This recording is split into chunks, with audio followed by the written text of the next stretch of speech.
Kailan ang wedding ceremony na plano niyong dalawa ni Tito? Natigilan sa pagkain si Nati nang marinig ang tanong ng kanyang hipag.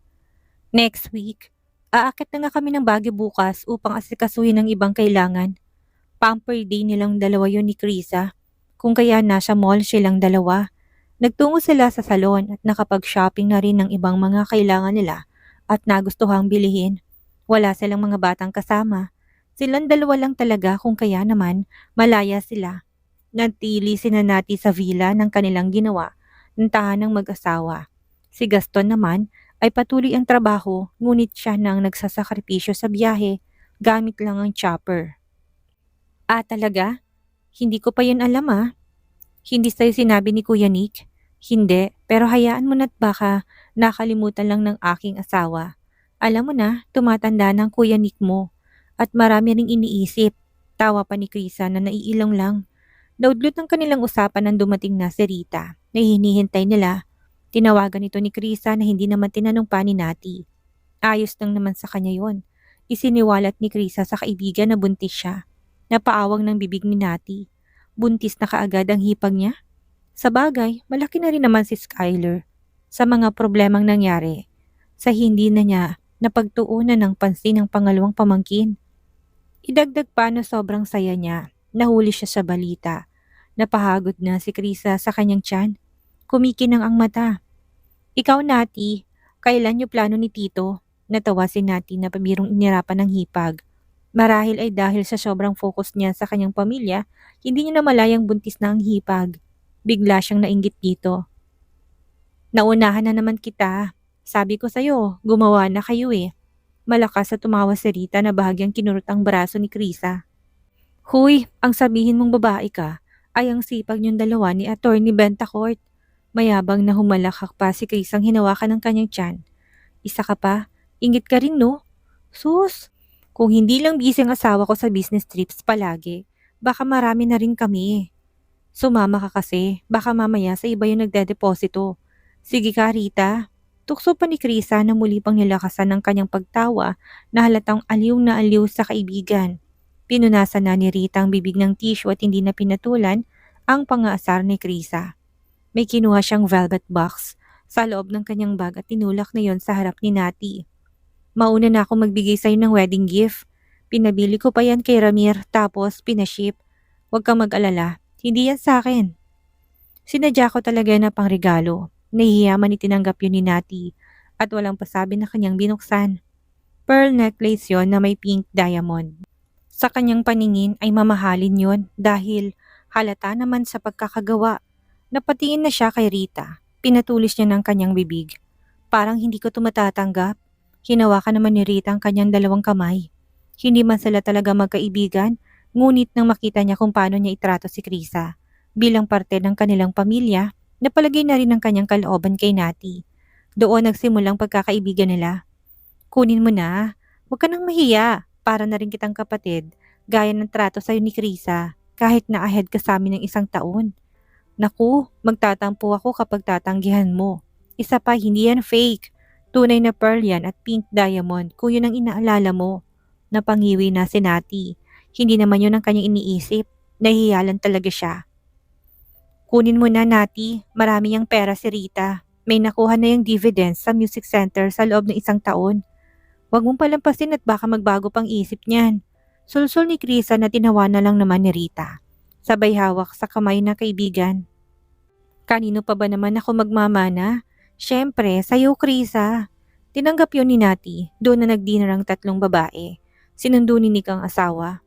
Naku, wala talagang kupas ang kaswitan. Hindi na ako magtataka kung kahit puti ng lahat ng buhok ninyong dalawa, in love pa rin kayo sa bawat isa. Muling panunukso ni Rita habang hinahatid nila ni Nati si Krisa sa nag-aabang na kotse ni Nick sa labasan.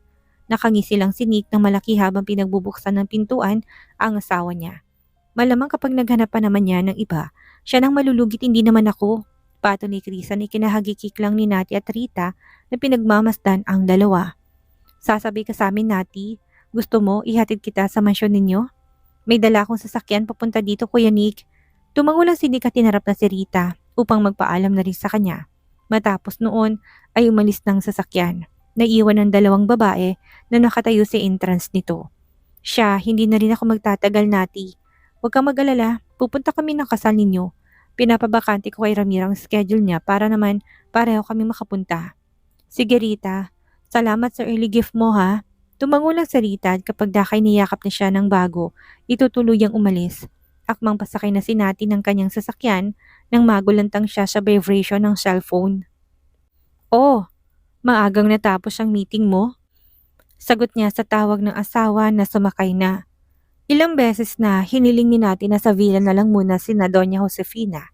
Dahil nitong mga nakaraan ay panay ang sakit nito kaya madalas na nadadala sa hospital. Naisip niya na baka nalulungkot ang matandang Doña dahil mag-isa na lang siya sa malaking mansyon nila. Bumaba na kasi ang tita Vanji ng hipag niya si Chris at kasama na nila sa villa nila. Oo, bababa ako ng Baguio. Yun nga lang medyo gabi na ako makakarating. Naka-van. May sirang chopper kung kaya naman kailangan pa itong i-repair upang mapatingnan. Hindi naman sinasalang-alang ni Gaston ang kanyang buhay dahil lang nagmamadali siya. Sige, mag-iingat ka. Pauwi na rin ako ng bahay. Galing ng pamper day namin ni Krisa. Okay, dahan-dahan lang sa pagdadrive. Napangiti na doon si Nati na binuhay ng makina ng kanyang gamit na sasakyan matapos na maputol ang linya nilang dalawa. Nagmaniobra na siya upang umalis na rin dito. Tayo na, utos ni Gaston sa kanyang secretary upang makalabas na ng building na yun. Sa parking lot ay natigilan sila nang makita ng dating governor si Rosa Fe. Malalaki ang mga hakbang nito palapit. Halatang stress ang mukha. Matatalim ang ipinupukol ng mga tingin. Mr. Barcelo, mag-usap tayo. Kausapin mo ako. Sigaw nito na hindi alintanang iskandalo. Akmang papasok na sa loob ng sasakyan si Gaston nang mahatak nitong laylayan ng kanyang suot na damit. Wala siyang planong harapin ito. Ayaw na niyang makipag-usap pa sa babae. Sinubukan siyang pigilan ng sekretary.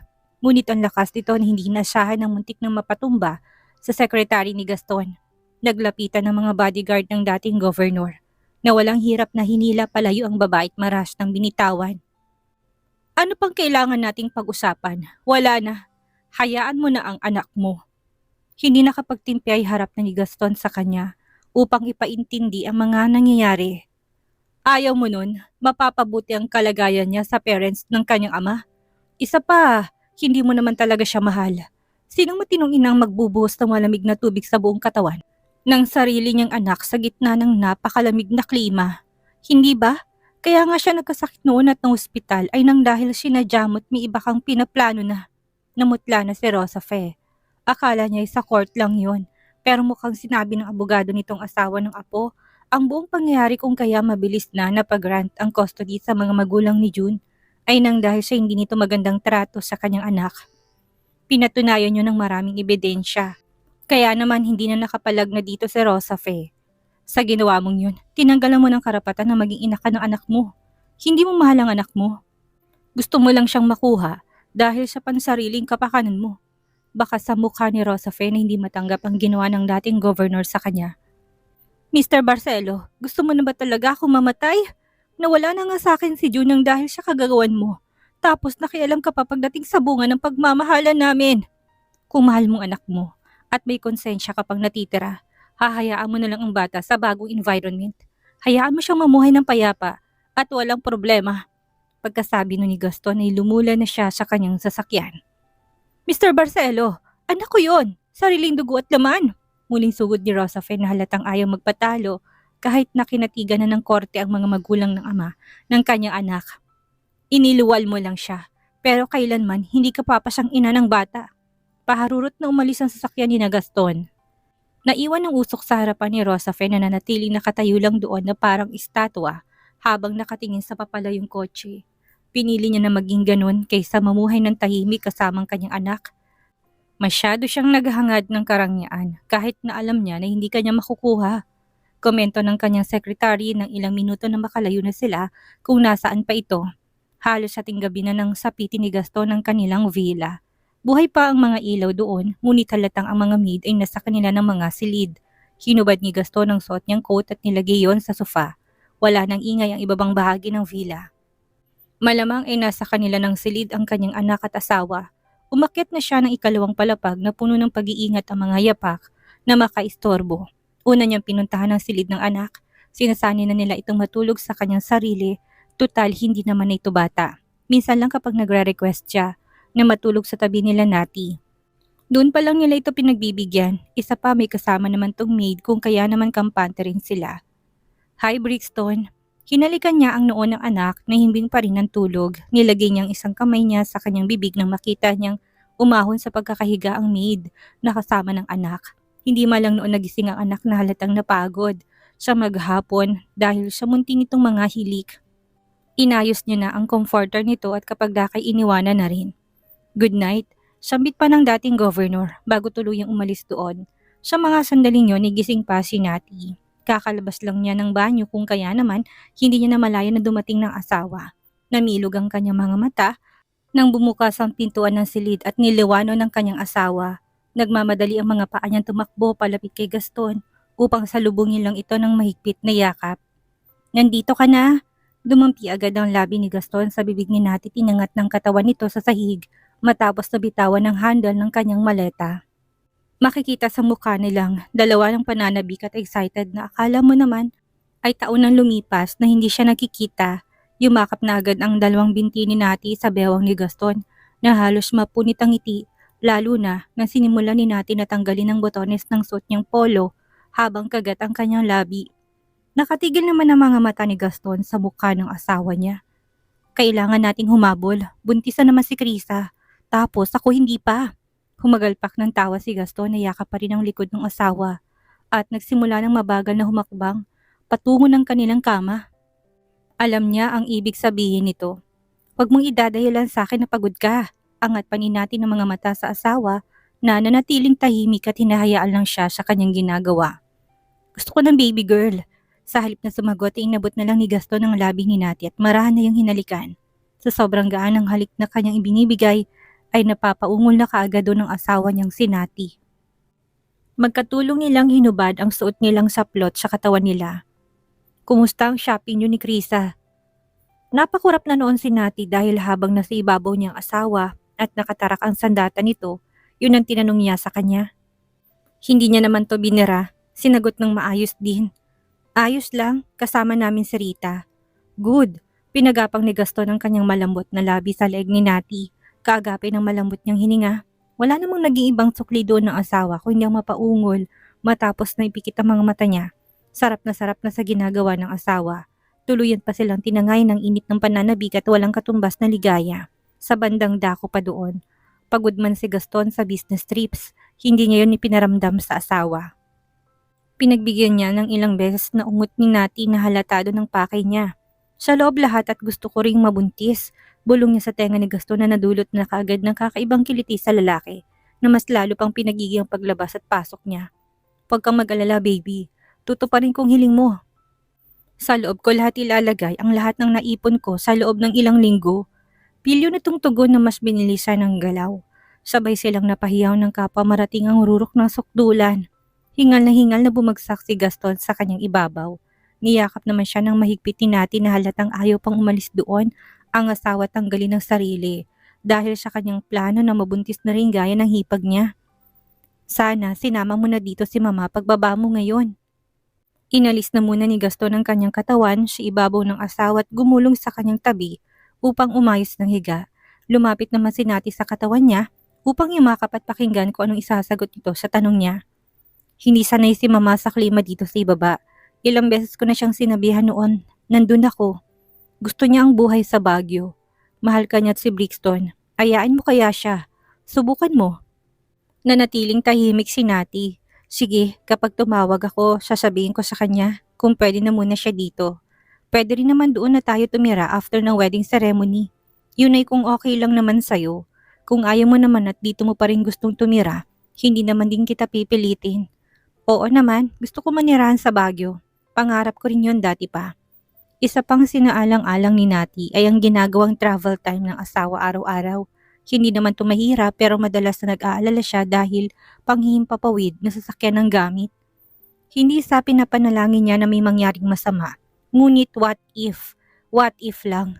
Sabi mo yan ha? Wala nang bawian? Oo naman, ang mahalaga ay kasama ko kayong dalawa ni Brixton. Ilang usap pa at nakatulog na sila. Naalimpungatan si Gaston sa tawag sa kanyang phone. Nang tingnan niya yon, ang tawag ay mula kay Seska. Pinanood niya lang ang pangalan nito at hindi yon sinagot. Nang mamatay ang tawag ay sinet niya ang phone sa silent mode. Naulit pa yon ng naulit ngunit gaya kanina. Wala siyang planong sagutin maski saglit lang ang tawag. Hindi na ulit dinalaw pa ng antok ang dating governor kung kaya naman mas minabuti niya na lang na yumakap sa katawan ng asawang mahinang humihilik. Nagigilty siya kahit na hindi niya naman siya sinagot ang tawag.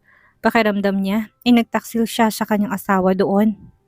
Hinigpitan niya pa ang yakap sa katawan ni Nati na bahagyang nagdilat ng mata na maramdaman niyang malalim at mainit itong buntong hininga na dumidikit sa leeg niya. Anong problema? Hawak niya sa pisngi nito na pilit hinagilap ang mga mata ng asawa. Wala, nalimpungatan lang ako. Walang plano si Gaston na sabihin yun kay Nati. Tapos ay pasisimulan nila ng away na dalawa. Isa lang naman ang kinalulungkot ng asawa. Ito ay ang tungkol sa naulilang anak ng katrabaho.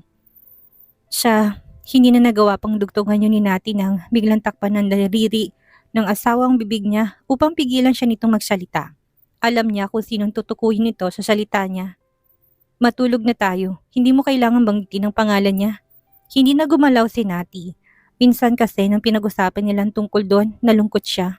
Marahil kung kaya ayaw ni Gaston na pag-usapan pa nila, lalo na't kalaliman na ng gabi. Makaraan ng ilang oras ay hindi pa rin dalawin ng antok si Gaston. Dahan-dahan siyang bumangon, puno ng pag-iingat na humakbang palabas ng kanilang silid. Iniwan niya ang phone, nagtungo siya sa veranda ng kanilang villa kung saan itanawang malayong dagat. Namulsa ng mga kamay niya. Pinuno niya ng malamig na hangin ng baga niya at pumikit. Pwede naman naming pag-usapan ang tungkol sa kanya kung hindi siya makatulog. Ayos lang sa akin. Bulong-bulong ni Nati na idinilat ang kanyang mga mata na ang buong akala ng kanyang asaway natulog na. Open naman ako na banggitin niyang bata paminsan-minsan. Nabaling ang kanyang mga mata sa cellphone ng asawa nang muling umilaw yon. Wala itong sound ngunit malinaw niya nakikita ang pangalan at picture ng tumatawag. Si Seska to. Pinagmasdan niya lang yon. Ilang beses namatay at muli yung umilaw sa panibagong tawag. Hindi nakatiis ay tumayo na doon si Nati at ninampot ang phone ng asawa. Ilang beses niyang sinubukang ignora kahit nangunit nilalamon siya ng labis na konsensya. Sa naging tawag, natagpuan niyang asawa sa veranda. Sa tindig at itsura pa lang nito, alam niyang na-stress ang asawa. Minsan lang ni Nati na makita ang asawa ng ganon. Gaano pa man kahirap na pinagdaanan ng kanyang negosyo, mabilis lang yun nare-resolba ng dating governor. Napayuko na siya matapos na matigilan ang mga paa sa kanyang paglapit. Naisip ang hinaharap ng bata. Paniguradong matutuwa si Gaston kung magiging maayos ang future nito. Ngunit kapag hindi, paniguradong pagsisisihan niya na hindi niya ginawa ang lahat para kay Francesca. Nang maramdaman ni Gaston ang ginawa niyang paglapit ay napalingon na ito sa kanya. Napaawang ng bibig na lalaki na makita doon si Nati nang bunga kala niya itulog na. Anong ginagawa mo dito? Tanong ni Gaston na nakaramdam ng kaba sa itsura nito. Ipinakita ni Nating hawak niyang phone. May tawag ka, bakit hindi mo sagutin? Baka importante kung kaya kanya tinatawagan. Natalia, sagutin mo na, hindi ako magagalit. Ngiti ni Nati na alam ni Gaston na napipilitan lang doon. Lumapit pa si Nati sa kanya nang hindi gumalaw si Gaston upang lumapit sa kanya. Parang tinulos ng mga paa nito dahil nakita niyang hindi na natutuwa ang kanyang asawa sa tawag. Sagutin mo na. Kinuha ni Nati ang isang kamay ng asawa at nilagay ng phone doon na hindi pa rin namamatay ang ilaw. Matapos na ilagay ang phone ay nagmamadaling tumalikod na si Nati. Humigpit ang hawak ni Gaston sa kanyang phone habang nakasundang mata sa asawa. Gumalaw ng kanyang Adam's apple. Sinulyo pa ng pangalan na paulit-ulit na tumatawag. Bakit gising ka pa? Anong oras na? Natatakot po ako. Napapikit na si Gaston sa mga sandaling yon ay nais nang yakapin ang naiiyak na bata. Saan ka naman natatakot? Sa room ko po, wala po akong kasama. Gusto ko po ng kasama. Pinatay niyang tawag ni Seska, tinawagan ng magulang ni June. Pinaalam niyang problema ng bata na kaagad namang tinugunan. Ang akala nila ay kaya ng mag-isa ng bata. Pasensya na, Mr. Barcelo. Mukhang naistorbo pa ng apo namin ang inyong pamamahinga. Nangako pang mag-asawa na alagaan nilang bata at palaging itatabi ng matulog. Hindi na nila ito umano iiwan ng mag-isa sa sariling silid, lalo na't naninibago pang bata sa environment. Matapos noon ay pinatay na rin ni Gaston ng tawag. Malalaki ang mga hakbang na muli na siyang bumalik sa loob ng villa.